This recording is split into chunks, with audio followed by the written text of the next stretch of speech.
የንግድዎን አድማስ ለማስፋትና በኢትዮጵያ ውስጥ ካሉ በርካታ ደንበኞች ጋር በቀላሉ ለመገናኘት ዝግጁ ናችሁ? በዚህ ቪዲዮ ፎያት ላይ የራስዎን ዲጂታል ሱቅ እንዴት በቀላሉ መክፈት እንደሚችሉ እና ምርቶችዎን ለገበያ ማቅረብ እንደሚችሉ ደረጃ በደረጃ እናሳያችኋለን። አነስተኛ ንግዶችን ማሳደግ ትዕግስትና ትክክለኛ መጠቀም ይጠይቃል።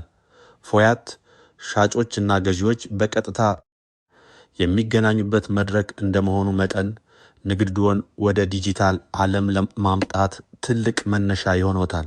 በዚህ ትምህርታዊ ቪዲዮ ውስጥ የሚከተሉትን ጠቃሚ ነጥቦች በዝርዝር መለከታለን። የዲጂታል ሱቅ አከፋፈት ሂደት ፎያት ላይ የራስዎን የንግድ ስም በመጠቀም ሱቅዎን እንዴት በደቂቃዎች ውስጥ ማዋቀር እንደሚችሉ እንመለከታለን። ምርቶችን በብቃት መመዝገብ ደንበኞች ስለ ምርቱ በቂ መረጃ እንዲያገኙ ጥራት ያላቸው ፎቶዎችን እና ግልጽ የሆኑ መግለጫዎችን እንዴት ማዘጋጀት እንደሚችሉ እንመክራለን።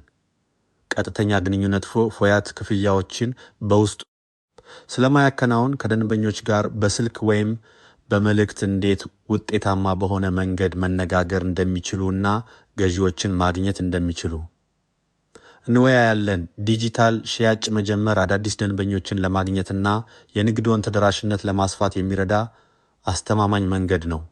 ምንም እንኳን እድገት በሂደት የሚመጣ ቢሆንም ዛሬውኑ የመጀመሪያውን እርምጃ መውሰድ ለወደፊት ስኬቱ ወሳኝ ነው።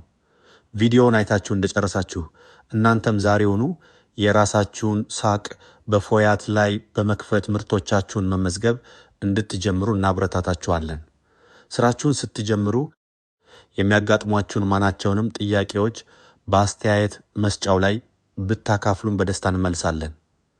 ለተጨማሪ የንግድ እድገትና የዲጂታል ገበያ ጠቃሚ ምክሮች ቻናላችንን ሰብስክራይብ ማድረጋችሁንና የደውል ምልክቱን መጫን እንዳትረሱ። ሁልጊዜም አዳዲስ መረጃዎችንና እውነተኛ የንግድ ታሪኮችን ይዘንላችሁ እንቀርባለን። አብረን እንደግ።